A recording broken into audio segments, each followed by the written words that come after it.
I'd like to get your opinion on this because I don't think it's just like the IRL space, but also in like the adult industry as well. You know, I think recently we've had a huge rise in like OnlyFans and like, let's say, independent adult workers as opposed to being, you know, what you experienced when you signed up by a company. What's your like opinion of the modern kind of like adult industry and like the entire landscape? Right. Now, I guess that system probably doesn't really work in Japan because like it's agencies. They got big power in Japan. It takes like more than 50%, and that's kind of, if it's 50%, that's usually like reasonable in Japan. So, Oh my God. Which is fucked up. I know, right? So for individual to get stronger is fine, but to have like a professional filming might be tough until like you become really famous and then become freelancer. Like some of the famous VAs, like a famous voice actor, they do the same. Like because they have to be in a union, so there's no way these like agencies are gonna be looking at all this money you're racking on OnlyFans, being like, "What do you mean we don't get any of it?" This is bullshit. I mean, I think it's kind of healthy that I think OnlyFans you have to go has to go straight to you, right? Like it has to be individual account. So you said you don't think OnlyFans would work for Japan. Is that right? Yeah, because agencies want to take money, and that's the system. Like that's how adult industry kind of works. Right. They're definitely gonna like see like a really like popular OnlyFans girl, and then the agency's just gonna swoop in, try and sweet talk them into like probably joining that agency, and then you know rob their money for all it's worth. You know, it's usually how it works. Yeah, because like, you know, I think it's good because it brings power to the individual person. Definitely. But do you think like the agencies here have way too much power for that to work? I think so, and they don't want to, you know, what are they going to do instead, right? Like, they could probably be like, I don't know, editors? Like, I don't know how, I guess you have to give them some roles instead. Yeah. Right? I heard some agencies sometimes just also kept the money. Like just didn't pay out. I heard that that's pretty, it happens. Or like they would give them, they'd pay them out, but maybe the amount they were paying them wasn't as much as they should have been paid. Yeah. It's very weird. I mean, it kind of sucks. The money has to go through the agent a lot of the time, so they get to for freelancers, they just have to present half the money anyway. If they know like you're a freelancer, they're not going to pay you the same amount. Like they just give you the half because that's enough. Because otherwise, you just get the same amount anyway. So. Yeah. I just think as well, like maybe, I don't know, this is from how I see it maybe, but like compared to the West, I feel like a lot of Japanese like people, especially like young people, like I don't think they understand maybe the importance of like entrepreneurship as much as like Western people. Like they don't see it as a viable option, I think. Like they probably see it as like more of a pipe dream, whereas like I think a lot of people just think to themselves, I mean, I could take the hard route and, you know, pursue entrepreneurship and reap all the benefits for myself. Yeah. But it's way easier for me to just join an agency and just sacrifice some of the money, you know? I think Japan will get there. I think Japan will get there for sure. I think it is. I think companies in Japan have been very solid for a very long time. So people have no reason not to go independently, because if you were part of a company, they would take care of you. But I think as the modern age, we're seeing Japan's kind of struggling a bit, and I think also it's not going as well, and companies are letting go of people. I think in Japan as well, like the whole like name value thing to a company is so much more important than 100%. Western, you know, like the Johnny's thing. Yeah, like Johnny's, for instance, right? It's like people are still fucking signing up for Johnny's even after all the shit. Explain what Johnny's is too. So Johnny's is like this massive, like one of the biggest idol agencies, boy idol agency in Japan that's been around since like what the 60s. It's probably recognized in English now because of that. Well, the infamous, it's horrible incident by somebody who already passed away, but he was a CEO, like a top person. Was he the founder? He was Johnny, Really called Johnny, right? Yeah, so the company name is Johnny's. Mr. Johnny. Mr. Johnny, So he was like, after he passed away, there was a bunch of shit that was revealed that he was doing a lot of like sexual misconduct to younger boys. It was like hundreds though. It was like, more and more keep coming, because now that they can say, because he was so strong, so he was so powerful, if you voice that, like, you know, you're not going to be hard. It's like, what is he going to do? He's already dead. So now they're coming out about it. But like, that's the thing. Like but even after all of that news went public in Japan, then just the pure name value and the fact that for the longest time, Johnny's was like the gateway to getting into the male idol industry.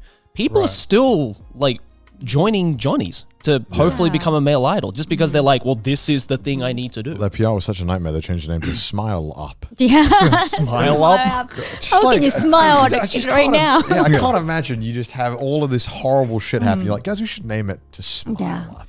Because we're on the up and we're smiling. We need smile. What we need right now is smile. That's what we need right now. Yeah. Well, I heard as well, this is all anecdotal, but I heard that the agencies generally are very powerful in Japan because, if the TV or whatever, anyone who needs talent. All the deals, right? Yeah, they like, if you don't do what the agency asks, a lot of the time they're like, well, no talent for you to work with on your variety shows or no Even talent. when I was in the industry, like so many adult professional girls, if they want to make more money, they have to do kind of shady work, like papakatsu. It's completely criminal, but they try to make it sound casual. Do you want to explain what papakatsu is? Yeah, so it's basically like a prostitution, I guess. But instead of doing professionally, you just, I don't know, find somebody on the internet or you know somebody who knows somebody. If you sleep with them, I guess you make good enough. It's basically sugar daddy. Yeah. Sugar daddy, like, hey, could you just sugar daddy this rich guy for us? And we'll take 50%. Yeah. The crazy thing is not just actresses, but it's been kind of popular things to do for like college students or who want to pay tuition or maybe want some Gucci bag or something. I mean, if it's consensual and the person has decided and then they both want to do it, but if an agent is pushing you into it, I think, okay, what the fuck is going on here? Yeah. What the hell? Yeah, that's pretty fucked up. If agencies get into it, they definitely get arrested because you're not supposed 100%. to. Oh yeah, of course. Yeah. But if it's just individual, I guess, like you said, you're not gonna get arrested. You might get, I don't know. Is it kind of weird? Yeah, but hey, fuck it. If you're not hurting anyone, But things could go south very quickly in situations like that. You know, so it's always scary to do. Well, it makes me wonder if there is an interest from a Japanese audience because, like, from like a Western perspective, it almost feels like if a person was with an agency, then they're part of the corporation, But if they're an independent, whatever content creator, whatever, even if it's like whatever industry they're in, it almost feels more like intimate, it almost feels like you get to actually support this person directly. And I'm not sure if there's just a different mentality with Japanese audiences, especially with at the adult industry and the idol industry. I'm not too sure. I don't think they look that deeply into that kind of stuff. Like maybe maybe like fans of like idols and stuff like that look at like say someone who is in Johnny's and someone else who is independent and they probably know that there's a difference, but I don't think they're letting that purely dictate whether I should be more parasocial with one or the other. If they find out like you are the streamer or the idol is dating somebody, that changes different. That's agency or not, you're fucked. Especially with girl, I guess, especially the female idol. Like, now you got a boy, so maybe you don't need my support. Like you get financial support by your boy anyway. Like that's kind of mentality. The wildest story I heard recently was the story about the Japanese weather woman. Oh yeah, the tennis player. which like idols I can understand, but like the fact that this extended to a weather girl, which it sounds weird when you say weather girl, but then when you hear more about the story, you're like, oh no, they weren't making weather girls, they were making idols who were to tell you the weather. Yeah. It's like she cosplays, she tells the weather. It should have been me, goddammit. So there's also a beach. Of course. Really? Oh, well, you know a lot. Okay. Of course. Navi knows. Navi's like the number one Navi's fan. got too much information. She cute. Okay. She is. Yeah, she was. I guess her fans were just more devastated because I think she was not praying. I don't know how genuine her talk was about it because she's not finding anybody or because she's completely alone. She doesn't get a boy, and turns out she does get a boy. So. Yeah, I mean, it's so weird that. They've tried to promote, I guess, I don't know if they were really trying to make a weather channel or if they were trying to make something else, but I mean, whatever it was, it fucking worked. Yeah. Listen, I don't know any other weather channels that sell merchandise of the weather woman, all right? Oh, I saw the weather woman on somebody's Itasha. Wow. Yeah, so if you don't know the full story, I believe this like channel, I don't know if it's like a news channel or the whole network, but they made... It's a 24-hour news channel, Okay, it's a 24-hour news channel. They made a group of women be like weather girls. And that's how they kind of like promoted the weather, I guess. Half the time, it would kind of be almost like a podcast radio show where like she would like read like letters that she received from like fans or like people who watch the show, or just like people out and about being like, oh, today I really enjoyed the weather, and, you know, all thanks to you telling me about it, by the way, thank you. You know, and like she would just kind of like talk about it, you know, in between like the hourly weather updates or whatever it was. And I think like the way that show was structured just made it like parasocial bait, like to the point where it's like, oh, she's cute and I get a chance for her to read my letter. Yeah. Like that means I'm in. Yeah. And the fact that they had like meet and greets and all that shit. Yeah. Go to conventions and stuff too. Go to conventions and you know, sell out shows. Each country has their own appeal of weather people. You know, Japan has cute idols, and I think Colombia, when you see their weather women, you're like, oh, this is very different. Yeah. And then in the UK, we have just 60-year-old men or women who are like, it's raining again. Yeah. All right, yeah, in Japan, weather girl tend to be kind of say-so look. Like, oh, she's like completely like looking like a 20 years old virgin. But I think that's why, like when it was revealed that she was in a relationship, everyone was just like, what do you mean she's not a virgin? Right, she's sleeping with somebody. What the fuck? Who's very successful and good looking.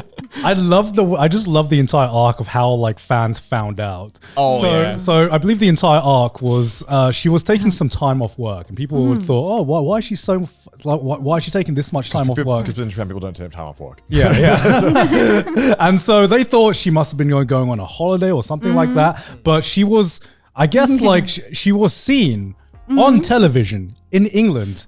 In Wimbledon. Well, she was in watching Friends the and Family. tennis. Yeah.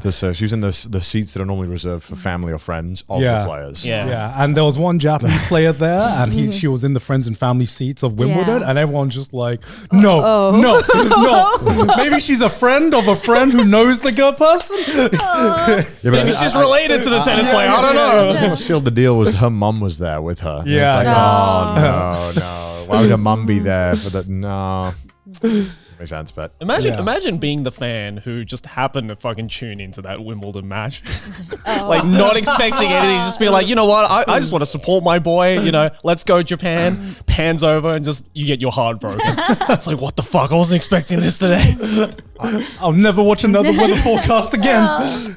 Never watching tennis again. I have a very vague general question.